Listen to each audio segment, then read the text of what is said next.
Hansel and Gretel. At the edge of a great forest stood a small cottage. In it lived two children, a boy, Hansel, and his sister Gretel. Their father, a poor woodcutter, loved them dearly. Their stepmother, however, was mean and miserable and hated the children with a passion. One evening their father opened the cupboard and found almost nothing left to eat. This won't feed four. How can we live? The stepmother saw the chance she'd been waiting for. Give the children some bread, take them into the forest and leave them there. But they'll die. Better the two of them than all four of us. And though the woodcutter loved his children dearly, he could see no other way. In their bed, Hansel and Gretel heard their stepmother's wicked plan. Gretel began to cry, but Hansel dried her tears and said, "Don't worry, sister.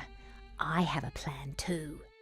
Later that night, he crept outside and filled his pockets with white pebbles that shone like silver in the moonlight. Next day, as they followed their father into the forest, Hansel quietly dropped the pebbles onto the path. When they stopped to rest, the woodcutter told his children to stay by the fire while he went to chop wood. The children ate their piece of bread and waited, but their father didn't return for them. They fell asleep, and when they awoke it was night.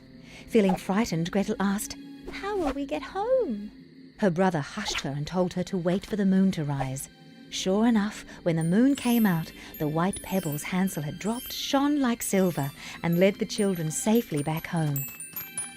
Their delighted father hugged them tightly, but their stepmother was furious. A few weeks later, the cupboards were bare once more. The stepmother again urged the woodcutter to take his children back into the forest and leave them there. That night, with a wicked smile on her face, the stepmother locked the doors so Hansel couldn't collect the white pebbles that had led them home before. "No one's coming back this time." The next day, the two children dutifully followed their father into the forest. Now it was Hansel's turn to despair. "Without pebbles, we'll never find our way home." But Gretel whispered in her brother's ear, "It's all right. This time I have a plan." And she started to crumble their only piece of bread onto the path as they walked deeper into the forest than they had ever walked before. That night, they again waited by the fire for their father, but again he didn't return.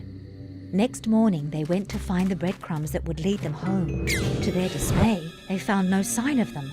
The forest birds had eaten every single one.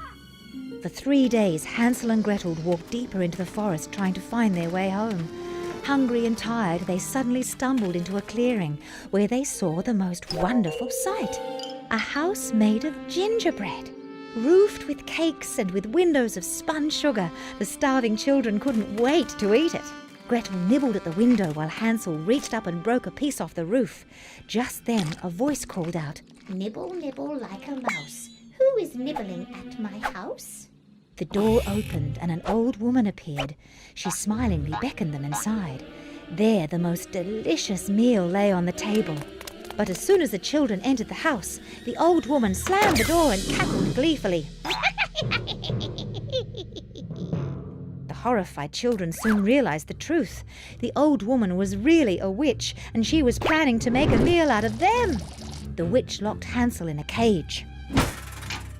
She sent Gretel into the kitchen and made her cook for her brother so he would be fat enough for the witch to eat. Every morning the witch would hobble over to the cage and cry, "Boy, put out your finger so I can feel if you're getting fat." As the witch could hardly see, Hansel tricked her by holding out an old chicken bone. "You're a bag of bones, boy! Eat more! Eat fast! Eat now!" After several days, the witch was starving and could wait no longer. She opened the oven door to see if it was hot enough. Quickly, Gretel pushed the witch with all her might, sending her head first into the oven. Then she slammed the door. Gretel hurried to the cage and set Hansel free. Then the children gathered up the old witch's precious stones and pearls and sprinted through the woods as fast as their little legs could carry them. Luckily, the path they followed led them home, where their dear father was overjoyed to see them. Even better, their evil stepmother had left the house and would never return again. The delighted children laughed and clapped, and then Gretel shook out her apron.